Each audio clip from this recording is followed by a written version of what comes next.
Dapat ka bang lumaban pa? Dapat ka bang lumaban pa o bumitaw na? Dapat ka bang lumaban pa o bumitaw na? Okay, so ito ay para sa mga tao na nagtatanong dyan kung kakapit pa ba or titigilan na, no? Or magsusurrender na. So we have 10 of Wands and 8 of Wands in reverse. So right now, namimiss mo siya, no? Oo, miss mo, no?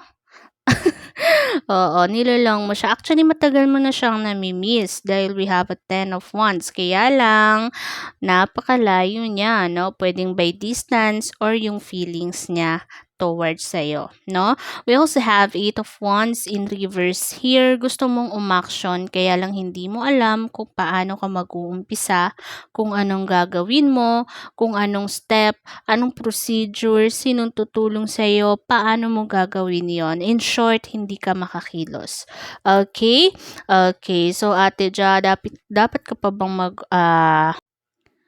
dapat ka pa bang lumaban o bumitaw na? So, we have 8 of Swords in reverse, the Chariot, and last is King of Pentacles. No? So, sinasabi dito ng cards na wag mo munang madaliin yung iyong desisyon.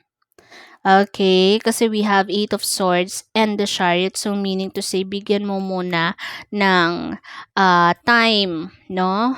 Ng space, yung person na nasa isip mo. Okay, and also we have a King of Pentacles here. Pwedeng hindi niya nalalaman or hindi niya mapansin yung value mo as of now, no? Pero in the long run, mapapansin niya rin yung value mo.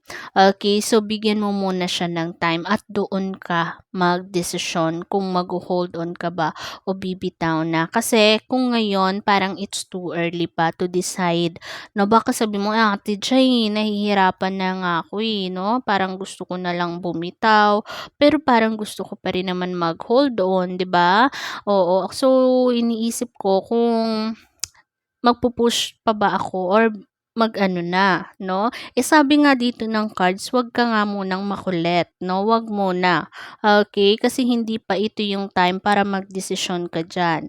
Okay? Alam ko namimiss mo na siya, pero ano magagawa mo? Wala kang ang magawa dahil we have 8 of Wands in reverse 'di ba? Sinabi dito ng cards na magstay ka lang dyan kasi. Okay? Hindi pa nga ito yung time to decide, no? Kung ipupush mo yan, pwedeng magkaroon ka ng maling desisyon.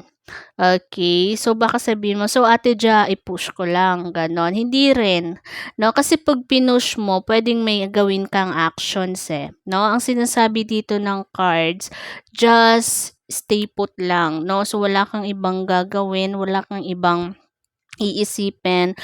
Just go with the flow in short. Okay?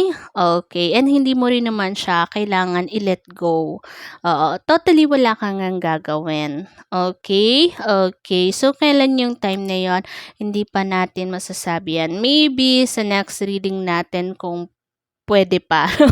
Oo, pwede natin yan malaman. But here, sinasabi dito, kung bibitaw ka na or mag-hold on ka pa, no?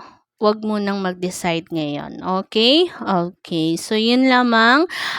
Sa mga gustong magpa-private reading kay Ate Ja, pumunta na sa ating Viber na 0976-004-6387. Okay? Okay. And again, thank you sa mga sumusuporta kay Ate Ja sa pag-affiliate, branding, okay? And sa mga private reading clients natin, thank you so much, no? And ayan, no? Don't forget to follow, like, share, and subscribe Ate Ja's account, okay? Okay, so yun lamang. Bye!